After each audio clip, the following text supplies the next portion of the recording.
I walked through the golden doors of the Silver Crest Charity Gala, the biggest event of the year, my family's pride and joy. Everyone in town was there, the rich, the famous, the so-called respectable. My name wasn't on the guest list, of course. It hadn't been for years. To them, I didn't exist anymore. But that night, I wasn't coming as their forgotten daughter.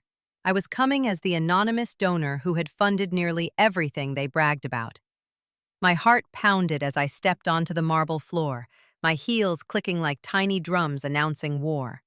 Cameras flashed. People whispered. My mother stood near the front, sparkling in her diamond necklace, her perfect smile hiding decades of silence. My father laughed with a group of businessmen, his voice deep and proud. He had no idea the woman standing across the hall, dressed in a silver gown I designed myself, was the same daughter he'd erased from every family photo. Then it happened. Hey everyone watching this. Before we dive in, tell me where you're watching from in the comments below, and don't forget to like and subscribe for many more true-life stories like this one. Now, let me tell you how I shocked my family in the most unexpected way. The host tapped the mic.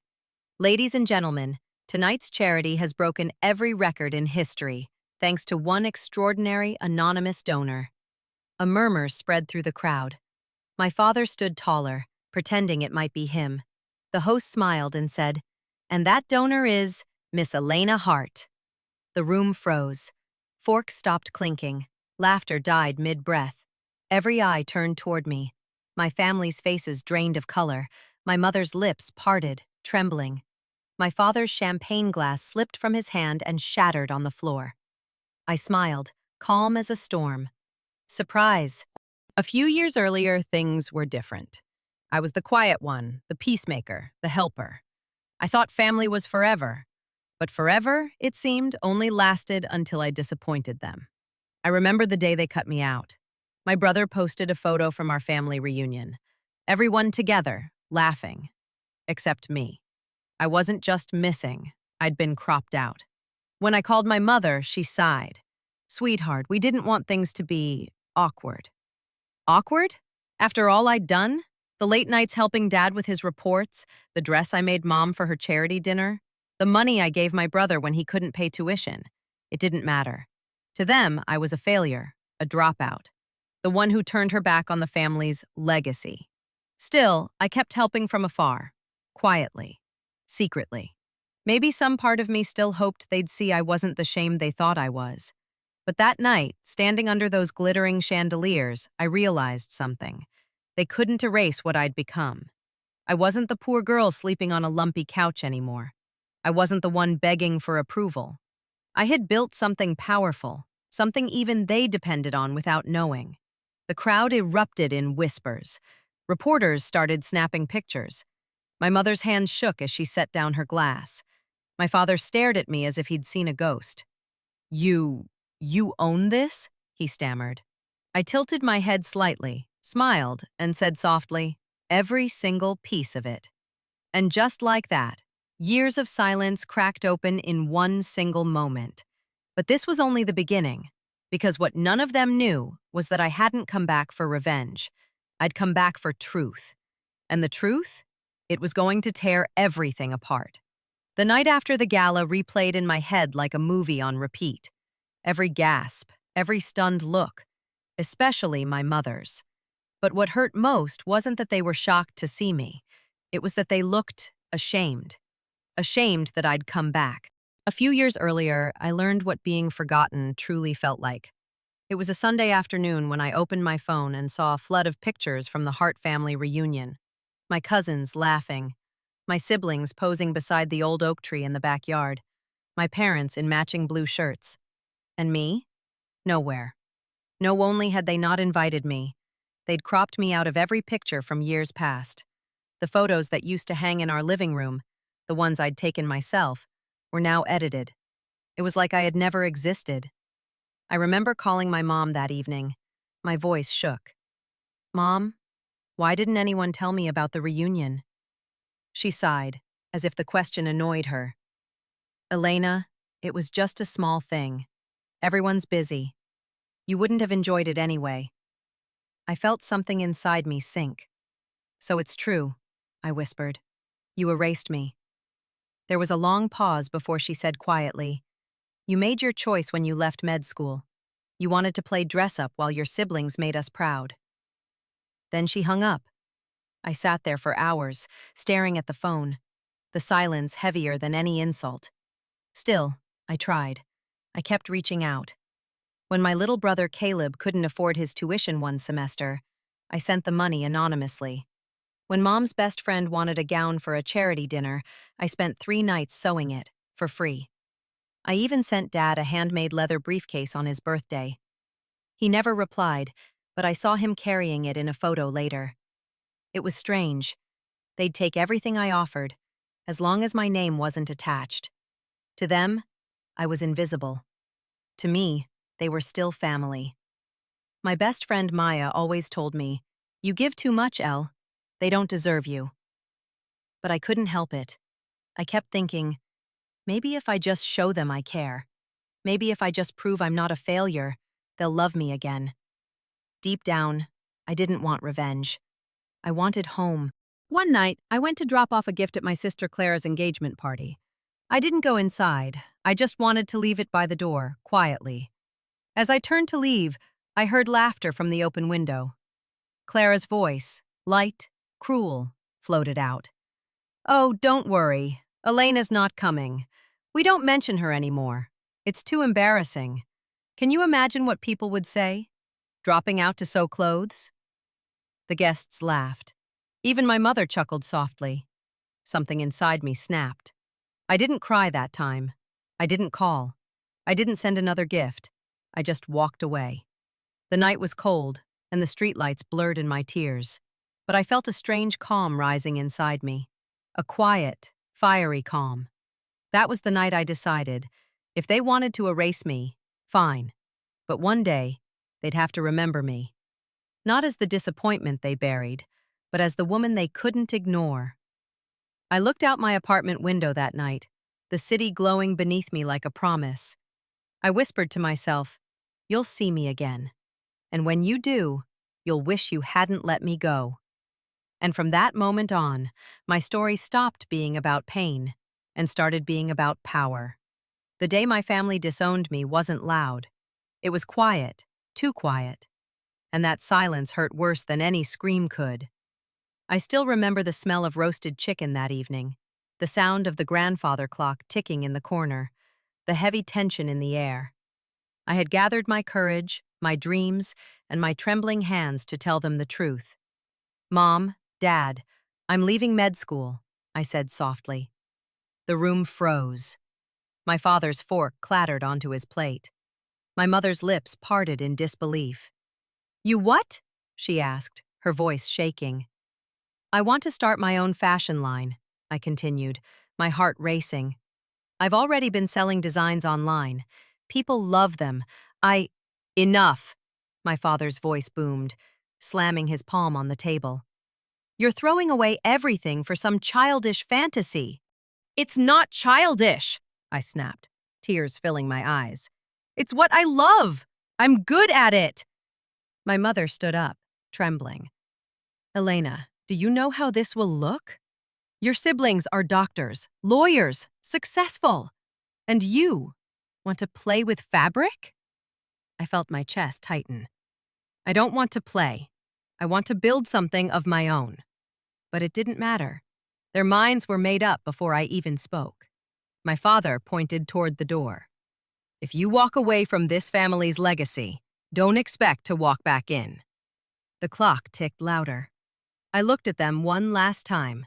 My mother crying, my siblings whispering, my father's jaw hard as stone, and said quietly, Then I guess I'll find my own legacy. I walked out, and no one followed me. The first night alone, I slept in a friend's tiny guest room.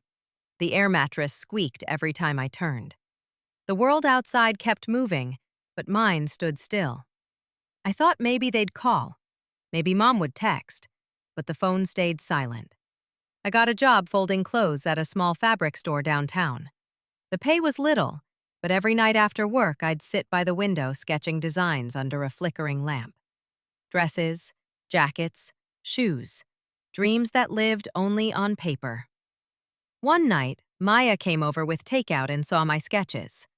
"Elena," she said, flipping through the pages, "these are incredible. You need to show people this." I laughed bitterly. Who would care about a dropout's doodles?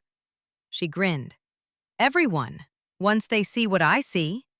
For the first time in months, I smiled. Maybe I wasn't as lost as I thought. But life wasn't done testing me yet. A few weeks later, I got an email from home. It wasn't from Mom or Dad. It was from my sister, Clara. "Mom says not to contact us for a while. You need to grow up first. We're embarrassed, Elena. Please don't make things harder for the family."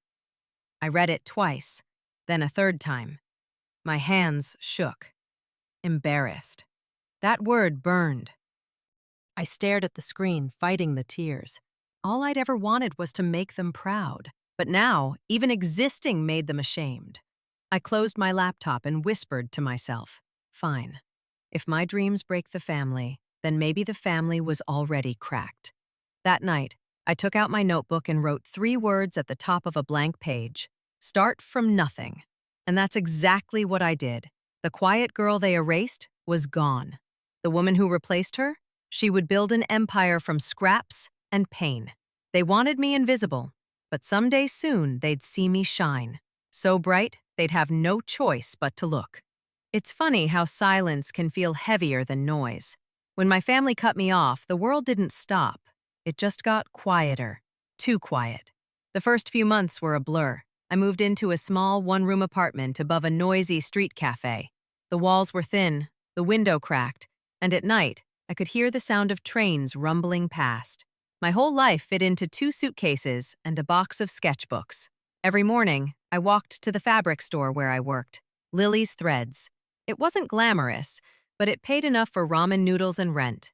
I folded clothes, cut fabric, smiled at customers, and tried to ignore the ache in my chest every time I saw families shopping together.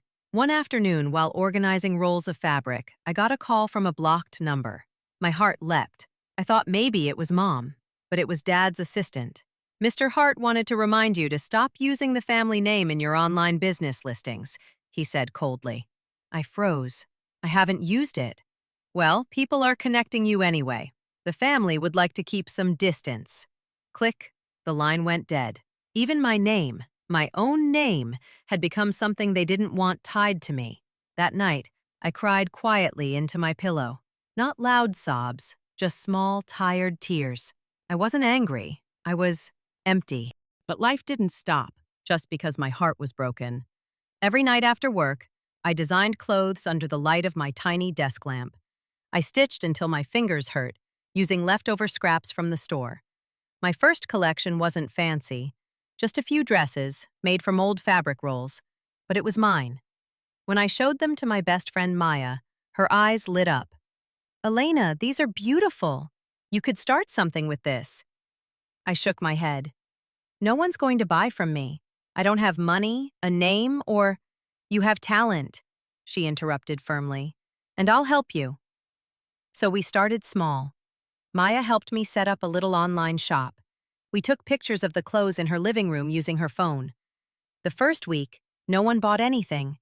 The second week, one order came in, a little girl's birthday dress. I remember packaging it with shaking hands, whispering a quiet thank you to a stranger who believed in me. Each sale that followed felt like proof that I still mattered, even if my family refused to see it. Months later, things were finally looking up, until I got a letter from the bank. "Your loan request has been denied."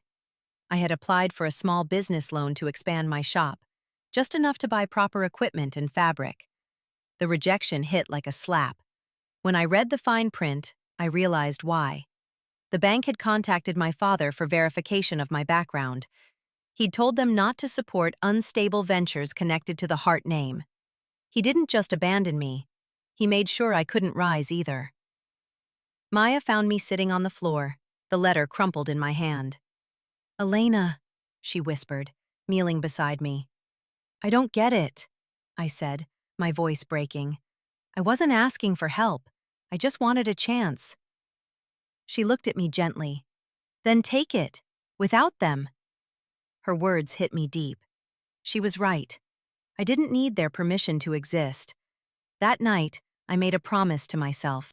If the world wanted me invisible, I'd make myself impossible to ignore. I pulled out my sketchbook, wiped my tears, and wrote across the page, "From the shadows, she rises." And that's when everything began to change. Sometimes, when you hit the lowest point, life quietly slides you a matchstick and waits to see what you'll do with it.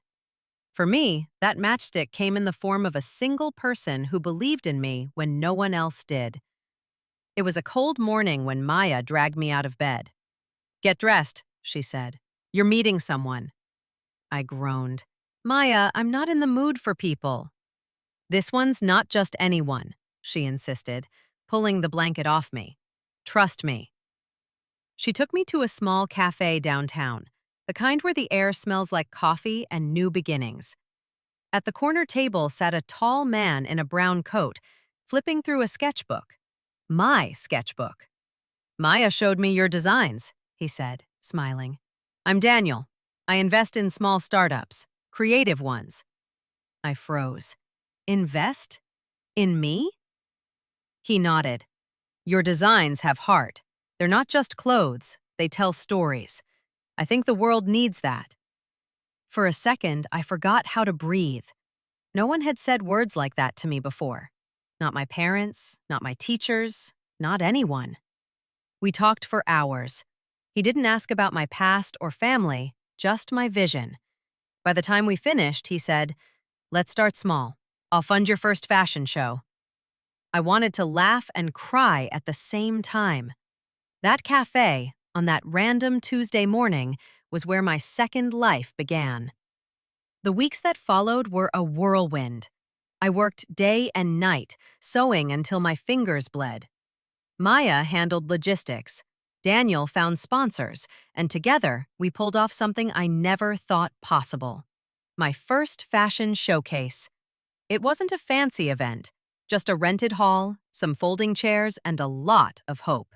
But when the lights dimmed and the first model walked out in one of my designs, I felt alive for the first time in years. The audience clapped politely at first, then louder. A local magazine photographer even stopped me after the show.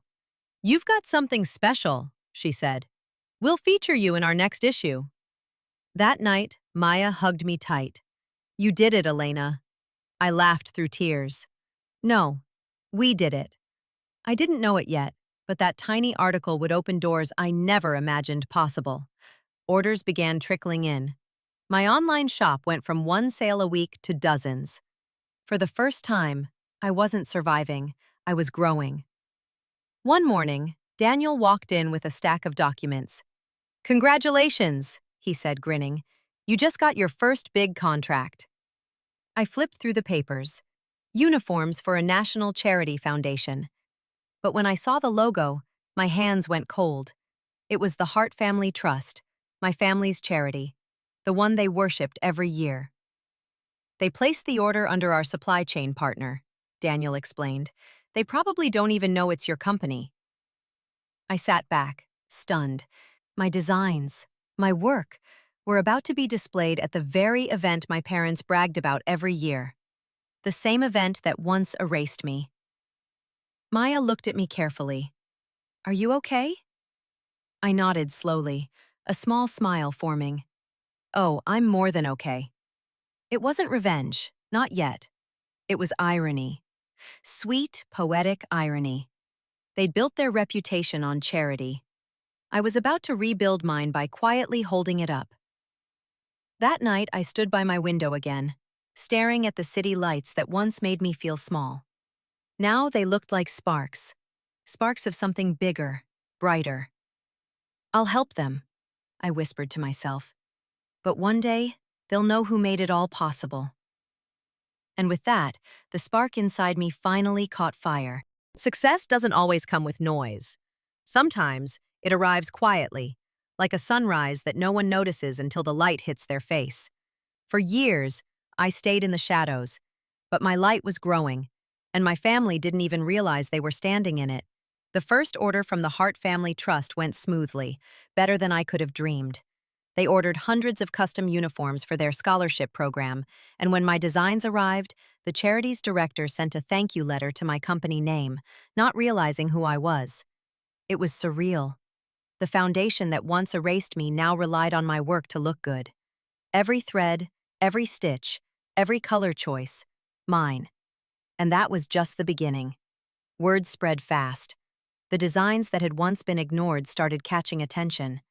Within a year, my company, Eleanor Atelier, became one of the top fashion suppliers for schools, foundations, and charity events across the country. Sometimes, my clients would mention my family's name.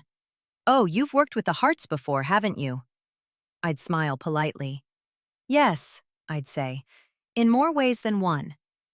Behind that smile was years of silence, pain, and quiet revenge stitched into every fabric I made.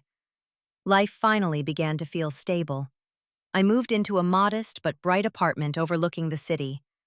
My office was small but buzzing with energy. 3 employees, including Maya, who had become my business partner. We laughed a lot those days. Sometimes I'd catch her staring at me and grinning. "What?" I'd ask. She'd shrug. "I'm just proud of you, Elle. You did all this from nothing." But even with all the success, I couldn't shake the ache inside. Every time a newspaper mentioned the generous Hart Family charity, my chest tightened. They took credit for kindness that wasn't theirs, for funding they didn't provide. Because they didn't know the truth. Every donation, every sponsorship that kept their charity alive, came from me. Yes, I had become their biggest donor, an anonymous one. I could have revealed it any time. I could have watched their pride crumble. But something in me wasn't ready. Not yet. It wasn't time to destroy them. It was time to build higher, until they had no choice but to look up and see who they'd cast aside. 3 years later, my company reached a level I'd never imagined. I had showrooms in 2 cities, international buyers, and even a deal with a luxury brand in Paris. One morning, Maya came running into my office, waving an email. "You're not going to believe this," she said, breathless. "The Hart Family Trust is hosting a special gala, and they've invited Eleanor Atelier as a corporate sponsor." I stared at the email on the screen. My family's logo glowed beside mine, side by side. "They don't know," Maya whispered, almost laughing. "They don't realize who owns this company." I smiled slowly. "Oh, they will." For years, I'd stayed silent. I'd helped them grow while they pretended I didn't exist. But this invitation, this moment, was fate knocking twice. The gala they cherished most, the one they used to showcase their family legacy, was about to feature the daughter they buried, front and center. Maya looked at me, a mix of fear and excitement in her eyes. "Elena, are you sure you want to go?" I met her gaze. Yes, I owe them a visit. That night, I opened my old photo album, the one with all the cut-out pictures and missing faces, and placed it on my desk. I flipped through it slowly, page by page, then whispered, "You erased me once. Let's see how it feels to be reminded." The shadows I once hidden had become my armor, and soon, they'd see the woman who rose from them. The night of the gala came faster than I expected. For years I had imagined this moment, walking into their world again, not as the forgotten daughter, but as the woman they could never erase. And now, it was here. The Silvercrest Charity Gala glittered brighter than ever. Golden chandeliers, white roses, and laughter filled the ballroom. The perfect picture of the life I once belonged to. My name wasn't on the guest list. Of course it wasn't. I didn't expect it to be. I arrived in a long black gown, one of my own designs. The fabric shimmered like liquid night, catching every glimmer of light. When I entered, the security guard checked the list, frowned, then called over the event manager.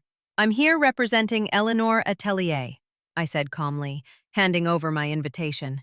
The manager's expression changed instantly. "Oh, my apologies, ma'am. Right this way. We've been waiting for you." He didn't know, of course. None of them did.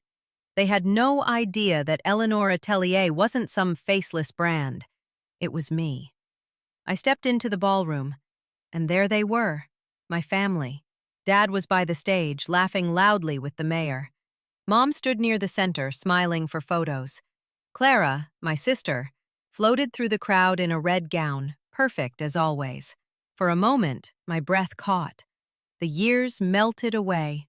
They looked the same, proud, polished, pretending. I blended into the crowd, invisible but present. The ghost at the gala. As I walked through the room, I saw everything they had built. The charity banners, the displays, the awards. And yet, deep down, I knew the truth. None of this would exist without the anonymous donations I'd made over the years. They spoke so easily about generosity, kindness, and family values. If only people knew what those words cost me. I stood near the back, watching my mother laugh with a reporter. Her eyes sparkled with pride as she spoke about the Hart legacy. I wanted to hate her, but instead, I felt something else. Sadness. Because even after all this time, a part of me still wished she'd turn, see me, and smile like she used to when I was little. Maya, who had come as my guest, nudged me gently. "You okay?" I nodded.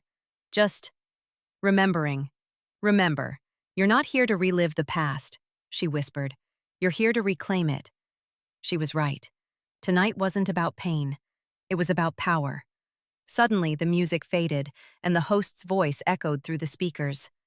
"Ladies and gentlemen, tonight we celebrate the biggest donation in our charity's history, an anonymous donor who has changed countless lives." The crowd applauded. Cameras flashed. I felt my pulse quicken. I knew what was coming. "The donor behind this year's success," the host continued, "is none other than our partner company, Eleanor Atelier. And tonight, we have their founder and CEO among us." Whispers rippled through the crowd. Heads turned, searching. My father smiled proudly, thinking it was one of his powerful allies. My mother clapped politely, unaware. Then the spotlight moved and landed on me. For a second, the world froze. I stood tall, calm, and smiling. The host beamed. "Please welcome Miss Elena Hart." Gasps filled the room. A few people dropped their glasses. My sister's mouth fell open. My mother's face went pale. And my father, the man who once told me to leave and never come back, just stared. I met his eyes, steady and unflinching, and whispered under my breath, "Surprise." The crowd erupted with whispers, the flashes blinding. The ghost on the guest list was no longer a ghost. She was the name everyone wanted to remember. For a long moment, the ballroom stood frozen, a silent picture of disbelief. The music had stopped. The laughter was gone. And every single eye was locked on me. The spotlight burned warm against my skin as I walked toward the stage. I could feel the tension ripple through the room like a storm. My father's champagne glass slipped from his fingers, crashing to the floor. My mother's hand flew to her chest. My sister Clara whispered something to her fiancé, who just stood there staring, eyes wide. "Thank you," I said into the microphone, my voice steady but soft. "It's an honor to finally meet all of you. Again." The crowd murmured, unsure whether to clap or hold their breath. The host smiled awkwardly, sensing the tension. "Miss Hart, we're so grateful for your generosity," I interrupted gently, still smiling. "It's Eleanor, please. Just Eleanor." The room buzzed again. Some people recognized the name from magazines, the mysterious designer who had taken over the charity fashion scene. But my parents? They stood frozen, like two statues made of pride and shock. I turned my gaze toward them, calm, unblinking. I wanted to see it, that moment when they realized the daughter they erased had rebuilt herself into someone stronger than they ever imagined. And I saw it. In my father's eyes, that flicker of fear. In my mother's, that glimmer of regret. After my short speech, the applause came, slow at first, then louder, polite but uncertain. As I stepped off the stage, I could feel whispers follow me like a trail of smoke. "That's her? She's their daughter? She's the one who built Eleanor Atelier?" I passed by a group of guests who'd known my family for years. Their smiles were awkward now, unsure whether to greet me or avoid me. It didn't matter. I didn't come here for them. I found Maya near the back, grinning ear to ear. You did it, she whispered. You actually did it. I exhaled shakily. I didn't think it would feel like this. How does it feel? I smiled faintly. Heavy, but right. For a brief moment, I looked around the room. The lights, the decorations, the laughter slowly returning. Everything looked the same as it had years ago, yet everything had changed. I wasn't the forgotten daughter standing outside the window anymore. I was the one who built the roof above their heads. I didn't have long to enjoy the calm. A familiar voice cut through the noise, deep, trembling, angry. Elena. It was my father. He stood near the stage, his jaw tight, his eyes glassy. The crowd instinctively moved aside. My mother stood behind him, pale and silent. He stepped closer. You own this company? I met his gaze. Yes. His voice shook. And you've been funding our charity? Your charity? I tilted my head. I didn't know it still belonged to you. Gasps spread across the room. He opened his mouth to speak, but no words came. I didn't come here to embarrass anyone, I said quietly. I came to give, like I always did. My mother's lips quivered. Why didn't you tell us? Would you have listened? I asked softly. For a second, no one spoke. The silence was thick, painful even. Then, my father turned sharply and walked out of the ballroom. My mother hesitated, her eyes glassy, before following him into the night. Reporters began whispering, cameras flashing, chaos bubbling up, but I stayed still. Calm.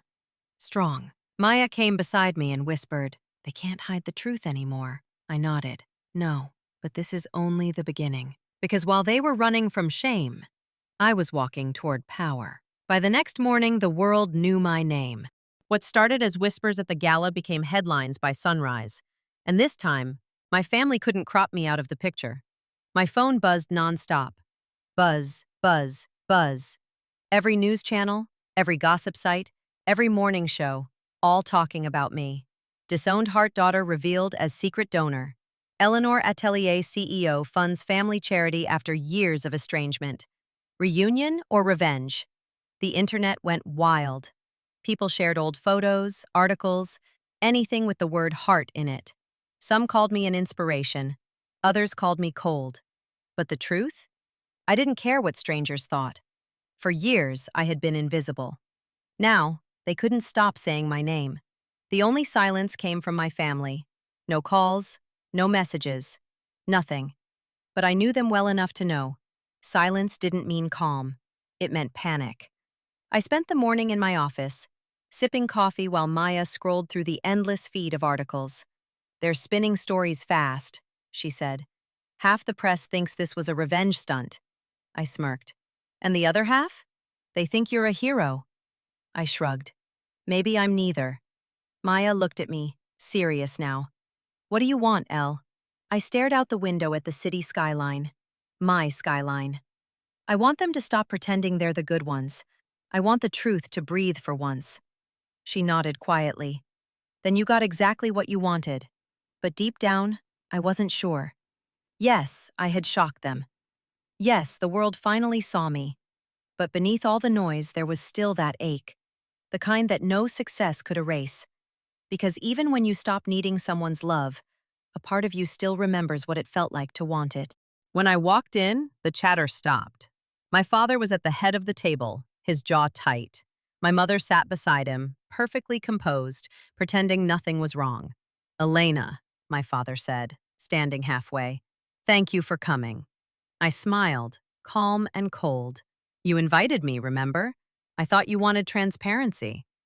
He motioned for me to sit, but I remained standing.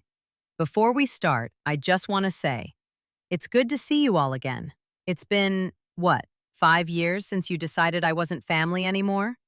A few people shifted uncomfortably. My mother's hands trembled slightly in her lap. Elena, she said softly, this isn't the place for... It's exactly the place, I interrupted, because this is where you erased me. In rooms like this, full of people pretending to stand for honesty. The air went still. I turned to the board members. people who'd only ever heard their side of the story. For years, your charity has run on anonymous donations. That donor was me, the daughter they disowned. Gasps filled the room.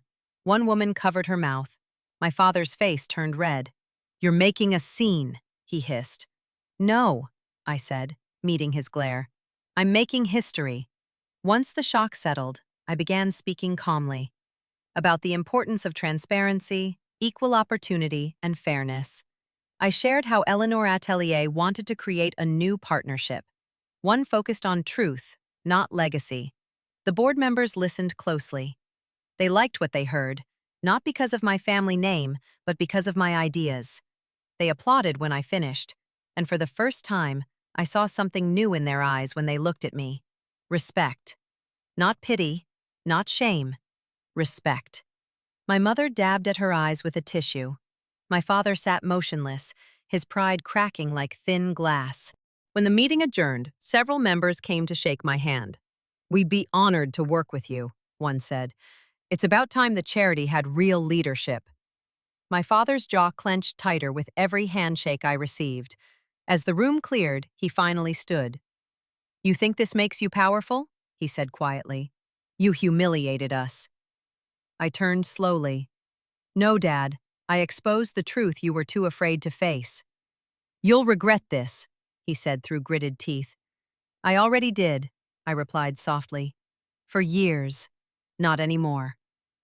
My mother rose, her voice trembling. "Elena, please, can we talk about this privately?" I looked at her, really looked at her. The woman who once said I made the family look bad now looked small, fragile, unsure. "Maybe later," I said gently. "Right now, I have to go." As I turned to leave, one of the board members called out, "Miss Hart, we'll be in touch soon about the new directorship proposal." My father froze. "Directorship?" The man nodded. "The board voted to add a new position, Head of Creative Partnerships. We believe Miss Hart is the perfect candidate." For the first time in my life, my father had no words. I smiled faintly and said, "Looks like I'll be seeing you around, Dad." Then I walked out, heels clicking across the marble floor, each step echoing like thunder behind me. I didn't look back, because I didn't need to. The girl they erased was gone. The woman who replaced her, she was rewriting the story. People think revenge feels good, that standing up to those who hurt you makes everything right again, but they forget the quiet that comes after, the heavy kind, the heavy kind, the kind that asks, "Now what?" That night, I sat alone in my apartment, staring at the city lights through the window.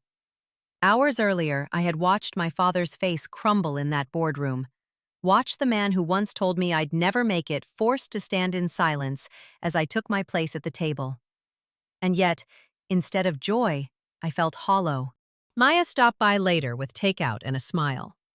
"You did it, Elle! You won!" I tried to smile back. "Yeah, I guess I did." She frowned. "You don't sound like someone who just flipped the whole world upside down." I stared at the untouched food on the counter. You know what's strange? I thought I'd feel better. But all I can think about is how small I felt the last time I stood in that house, and how nothing I do will ever make that memory disappear. Maya sat beside me. "You fought for years to get your voice back. You don't owe anyone forgiveness." I sighed. I don't want their forgiveness. I just wish I didn't still want their love. For a long time, neither of us spoke. The silence between us wasn't empty. It was full of everything I couldn't say out loud. The next morning, I went for a walk. The air was cold, sharp, and quiet, the kind that makes you think too much. I passed by a clothing store window where one of my latest designs hung. The tag read, "Eleanor Atelier, Strength in Simplicity." Strength, simplicity. Two words I built my life around, yet both felt hard to live by. As I kept walking, I saw a little girl holding her mother's hand, wearing a dress from my collection. The way she twirled, Smiling made my chest tighten. That was why I started all this. Not for revenge, not even for family, but for creation, for beauty, for me. I had built something from nothing, and still I couldn't stop wondering whether my parents ever looked at my work and saw me in it. When I returned home, I found a single message waiting on my phone. The name on the screen made my heart stop. Caleb, my younger brother. The message was short. "Elle, I'm sorry. Please don't block me. I need to see you." My hands shook as I read it again. Caleb had been a teenager when I left. The quiet one. The only one who ever tried to check in, until our parents told him not to. I texted back, when and where. We met that evening at a small diner on 8th Street. When I saw him walk in, taller now but with the same kind eyes, my throat tightened. "Elena," he said, almost whispering. I didn't know what they did to you. They made us believe you didn't want us anymore." Tears filled my eyes. "I never stopped wanting you, Caleb. You were my baby brother." He nodded, eyes wet. "Mom's been crying since the gala. Dad, he's not talking much. I think he's ashamed." "Good," I said quietly, then paused. "No, not good. I don't want shame. I just want truth." Caleb reached across the table and held my hand. "Maybe this is the start of that." I smiled faintly. Maybe. For the first time in years, I didn't feel alone. The anger didn't disappear, but it softened. Because family, no matter how broken, still has echoes of love hiding under the rubble. As we said goodbye, Caleb hugged me tight. "Please don't give up on us," he whispered. I wanted to say I already had, but instead, I whispered back, "Not yet." I hadn't seen Caleb in years, yet somehow that single meeting changed everything. He was the first person in my family who looked at me and saw Elena again. Not the mistake, not the shame, just me. And that opened a door I thought had been sealed forever. A week after our meeting, Caleb showed up at my apartment carrying a brown envelope. "You need to see this," he said quietly, closing the door behind him. He looked nervous, almost scared. Inside the envelope were old letters. My letters. The ones I'd written years ago. To Mom, to Dad, even to him. Letters I thought they'd ignored. But they hadn't been ignored. They'd been intercepted. "Dad told us you stopped writing," Caleb said softly. But he was the one who told the staff to send everything back. He said it was for the family's reputation. I stared at the stack of envelopes in disbelief. Each one still sealed, my handwriting fading. Tears blurred the ink as I whispered. "They made me believe I didn't matter, and they made you believe I didn't care." Caleb's voice cracked.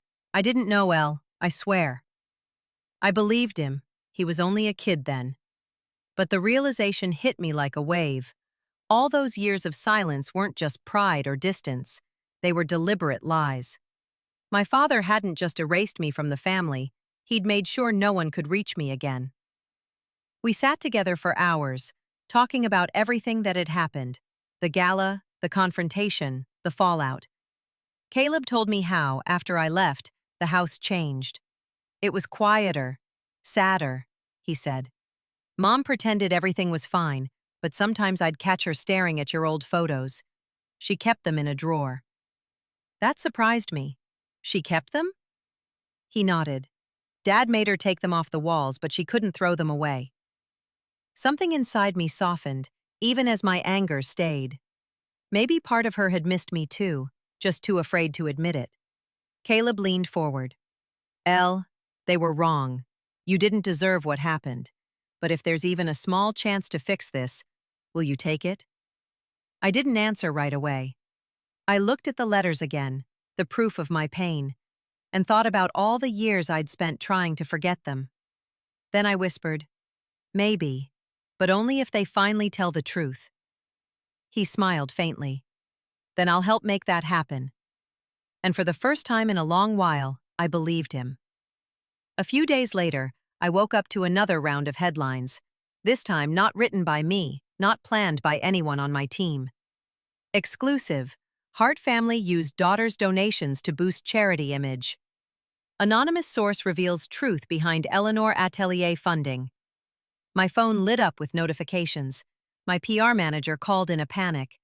Elena, this came from someone close to the family. Do you know who? I already did. I called Caleb. It was you, wasn't it? He hesitated. I couldn't let them keep lying.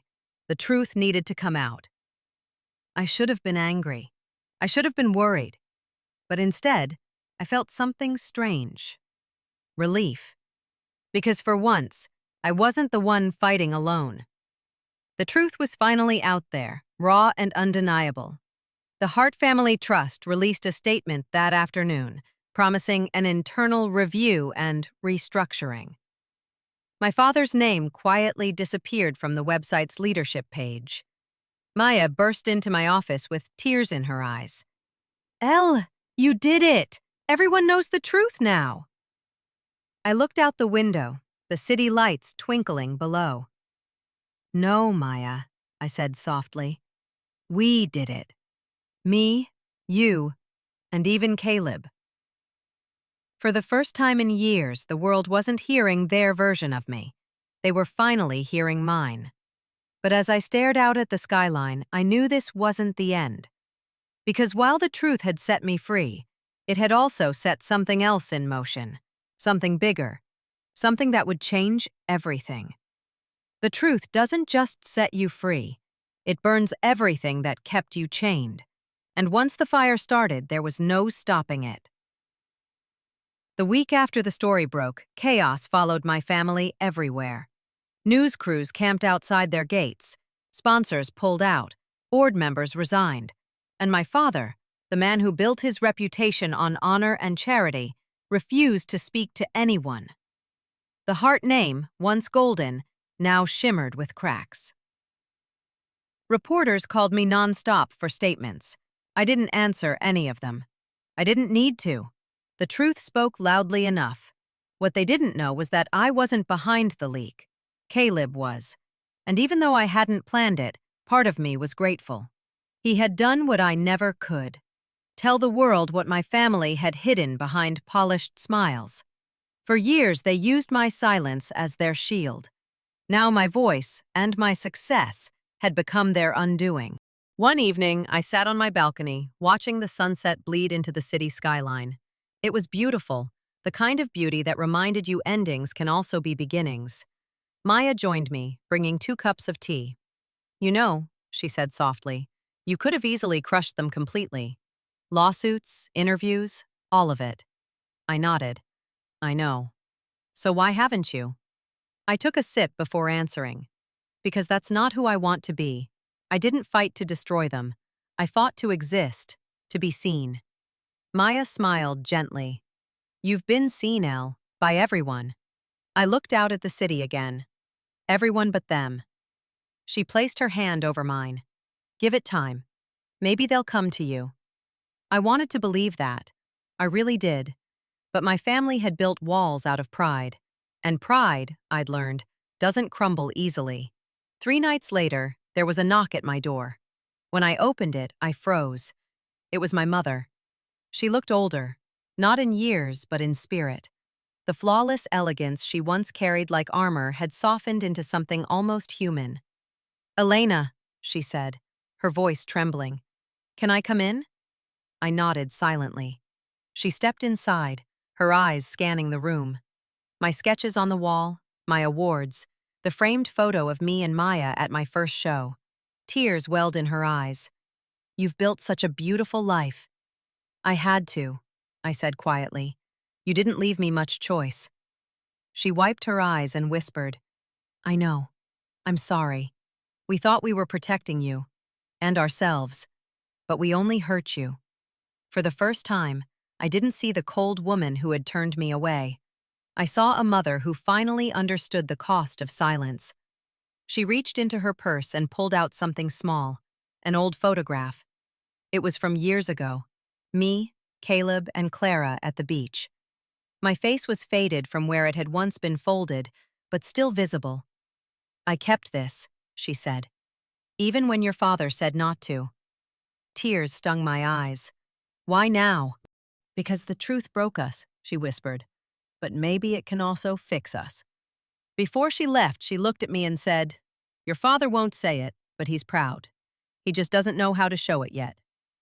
After she walked out, I sat there staring at the photo, my heart heavy with memories. Of laughter, of hurt, of everything in between. Maybe this was the reckoning I'd been waiting for. Not revenge, not triumph, but truth with consequence.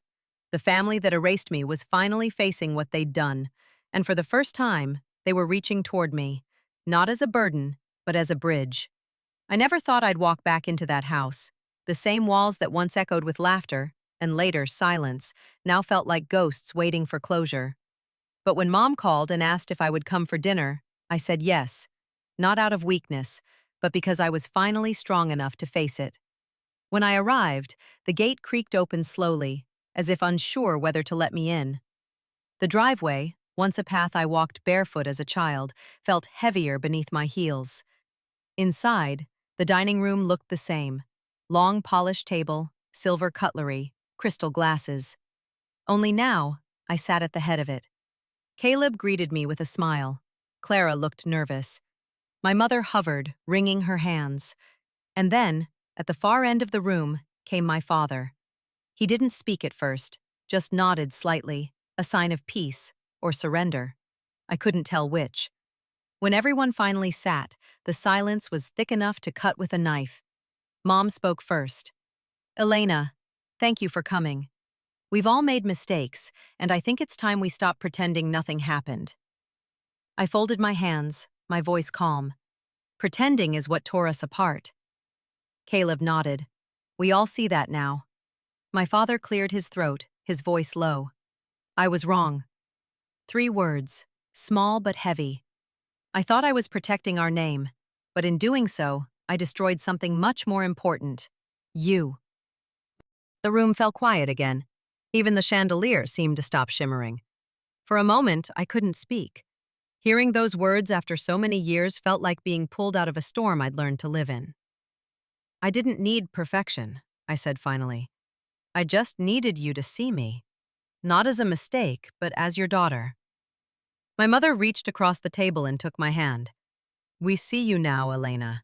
We're proud of you. For the first time, the tears that came weren't from pain, but from release. We talked for hours that night, about the past, the lies, the silence. There was laughter again, though softer, uncertain, like a song we were relearning together. But I knew one dinner couldn't erase years of scars. So before I left, I told them the truth they needed to hear. I forgive you, I said, looking at each of them. But forgiveness isn't forgetting. It's rebuilding. And rebuilding takes rules. My father frowned slightly. Rules? Yes. From now on, no decisions, no press statements, no charity work using my name without my consent. If we rebuild this family, it'll be on equal ground, not hierarchy. He hesitated, then nodded. Agreed. It wasn't easy for him, I could see it. But for once, he didn't argue. He just accepted. That was the real victory, not my success, not the headlines, but seeing them finally respect my boundaries. Before I left, my mother walked me to the living room. There, on the wall, hung a new family portrait, taken only weeks earlier, but this one was different. There was an empty space in the middle, between Caleb and Clara, where I used to stand. We were waiting for you, Mom said quietly. We didn't want to finish it until you came home. I stared at the photograph for a long moment, my chest tightening. Then I smiled. Let's take it again. She nodded, tears in her eyes. Tomorrow. As I walked out that night, the air felt lighter. The house that once threw me out had opened its doors again, not out of pity, but out of understanding. And for the first time in years, I felt something warm settle in my heart. Not revenge, not victory. Peace. It's strange how peace doesn't arrive with thunder. It comes quietly, like dawn. The kind of peace that makes you realize the storm wasn't meant to destroy you. It was meant to reveal you. Months after that dinner, everything changed. The Hart family trust was reborn. not under my father's rigid control, but through the reform we created together. I was appointed Director of Creative Development, overseeing all charity partnerships and programs for women's empowerment. It was surreal. The same boardroom that once voted to exclude me now stood to applaud when I entered. Even the press began to shift.